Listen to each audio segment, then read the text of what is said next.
There are a lot of interesting places to see in Death Valley. One of the easiest to experience is the Mesquite Sand Dunes. The light comes first over the Amargosa Range to the east and then floods down over the dunes. Many people arise early, find a comfortable place to relax, and enjoy the rising sun.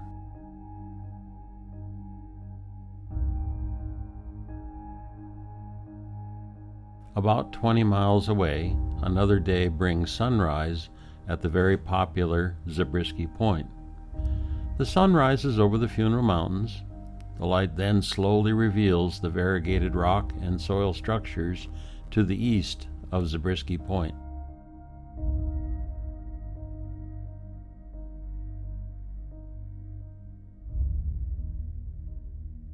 In early April, if you're on the road to Beatty, Nevada, one can see some pretty plant life. The flowering mesquite and wildflowers are right next to the highway. You can occasionally catch sight of wild burros.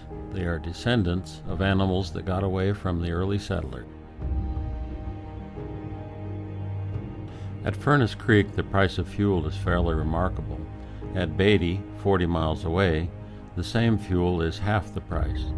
Coming back into Death Valley, one can see Mesquite Dunes, Stovepipe Wells, and westward Highway 190.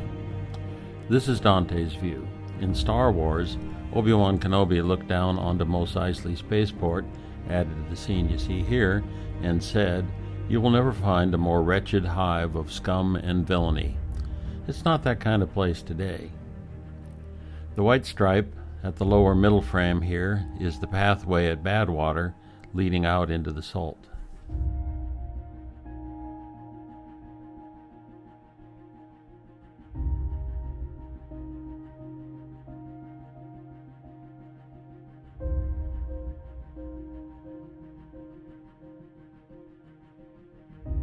When you walk out the pathway at Badwater, you will first see soils that are highly disrupted due to the expansion of the soils with hydration and then dehydration.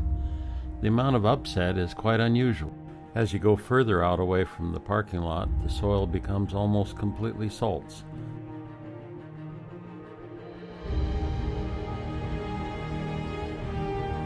The elevation is about 282 feet below sea level, the deepest place on Earth. The light comes from the sun above and is reflected off the salt surface.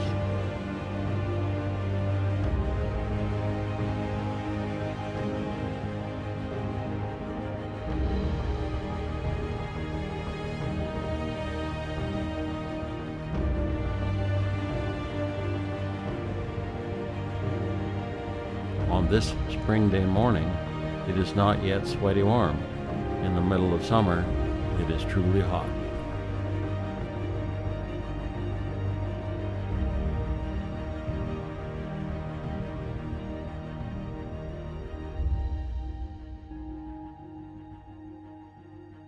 On the West Side Road, one can see more disrupted soils and different coloration of the valley floor. There are several monuments dedicated to the early settlers and gold miners. Death Valley was first traveled before SUVs with AC and ice chests.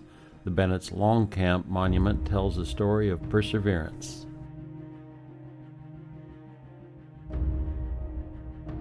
This is the Devil's Cornfield. The name stems from the bushes which resemble the way corn was harvested and stacked before the days of mechanized harvest.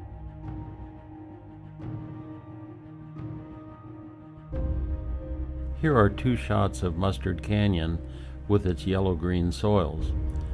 The Salt Creek area has a number of small streams and pools. The water is home to 10 species of pupfish. The barren desert is close by, with uprisings and broad fields of rocks and gravel. Hell's Gate is on the eastern side of Death Valley on the road to Beatty. One morning I saw this scene developing looking south past Badwater. I thought it was nice how the sun softly filtered through the hills into the valley. The next day, the sky was different, and the light changes across the ground were more discernible.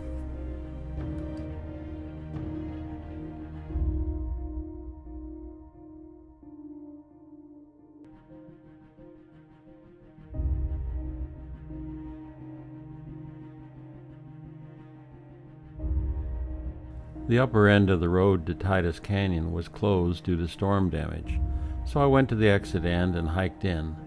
These are the kinds of rock formations you can see. When the road is open, you can drive Titus Canyon one-way westbound with a robust four-wheel drive vehicle.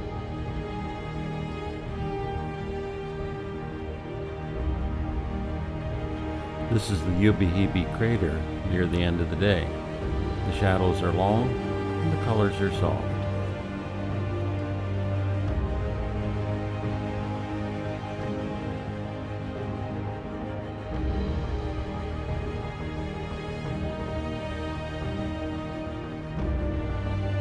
When I turned around, the sun was setting at Ubehebe.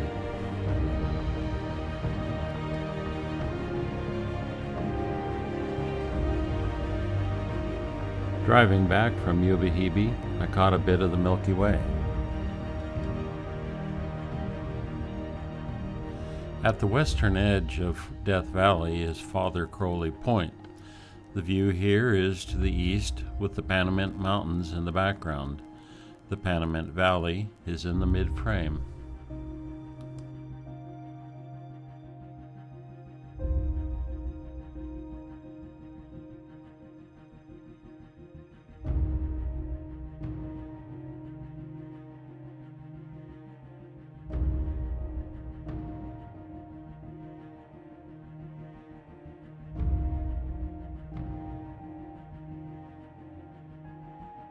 Just west of Death Valley, the Alabama Hills and the Sierra Nevada Mountains can be viewed. I'm sure the prospectors heading to the California goldfields were absolutely thrilled to see this imposing blockade, recognizing that an arduous journey still lay before them.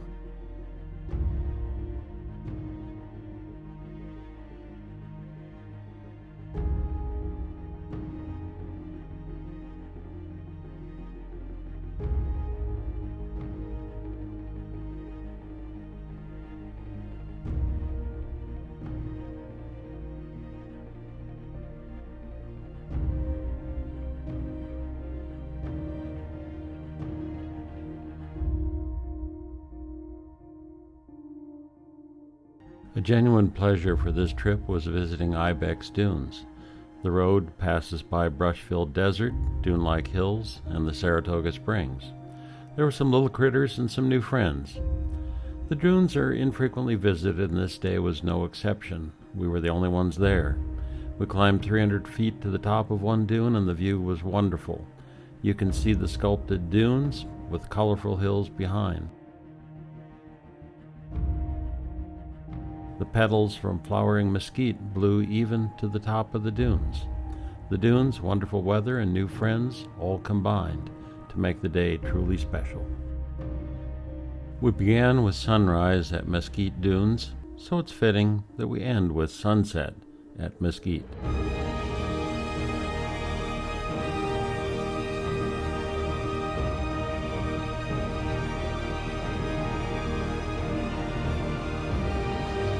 I hope you enjoyed watching this Death Valley video. I enjoyed making it.